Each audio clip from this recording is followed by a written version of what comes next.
lot of people today ask me, Sayyid, there are 4,000 religions out there. How do I know Islam is the correct path?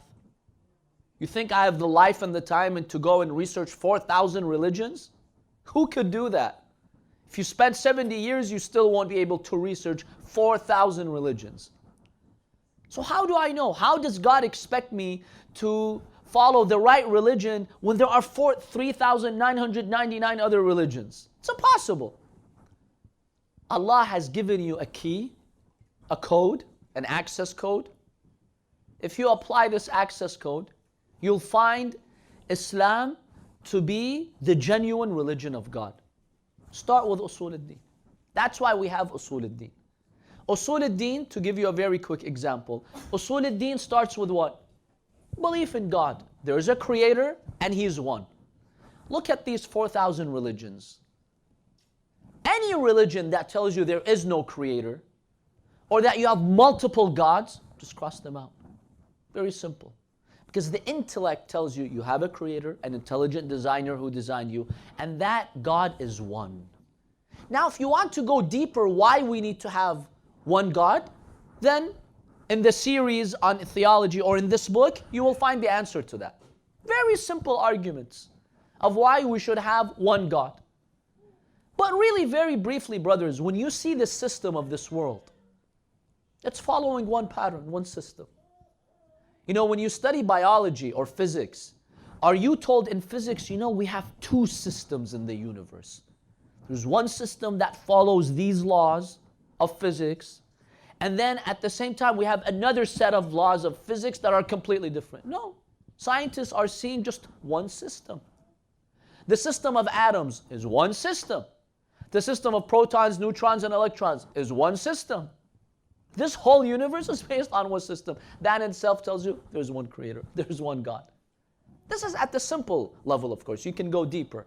So cross out 3,000, I don't know, 700, 800 religions that don't believe in the one God. Cross them out. Now you're left with how many? 300, maybe 200. Next, go to the justice of Allah subhanahu wa ta'ala.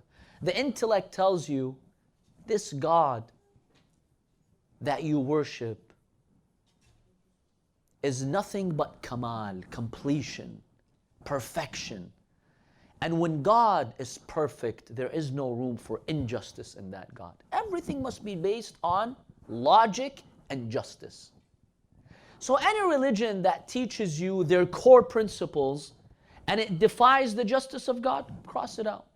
For example, the concept of the original sin is problematic. It's not compatible with the justice of God. Even when you look at some Muslim schools of thought, such as the Jabriya, the determinists, those who believe in Jabr and predestination, cross that out, cross that out. You're left with a handful of religions, and Islam is one of them. Then go to prophethood, go to imamah, go to the Day of Judgment. For example, today, Judaism does not believe in an afterlife, that there is heaven and hell. They did originally, but not today. They don't. Yes? Today, the mainstream Jews don't believe in heaven and hell. It's not clear what they believe in the afterlife. They don't have this clear understanding like Muslims and Christians do, that when you die, there's a day of judgment, God judges you, then there's heaven and hell. They don't believe in that today. They've changed that. Cross that out. It's very simple. Then when you come within the religious schools of Islam and the schools of thought, look at imamah. Why do we consider that a pillar of religion? Do you in your intellect forget what history told you in Bukhari and Kafi? Forget what they tell you. You and your logic, is it possible this prophet who cared so much for this ummah, who sacrificed everything for Islam in this ummah, he's going to leave without appointing anyone? Who does that? Who does that in history? Which responsible prophet or leader in history says, you know what, you guys figure it out? The prophet, everything, every little detail, he showed it to us. Every little detail. He never said, oh, you Muslims figure it out. Every detail, he showed it to us. Now when it comes to the most important thing after him, who's going to represent him? You Muslims, you guys just figure it out. Impossible. How could a prophet do that? That in itself just tells you. So from 4,000, cross out, cross out, cross out. You could do this in 5 minutes, brothers and sisters. It's a 5-minute procedure. Usul al-Din, that's why we call them Usul al-Din. And this confirms to you Islam is the true religion. Very simple. Islam is not complicated. Islam is beautiful and deep, but it's not complicated. It's simple. Very simple.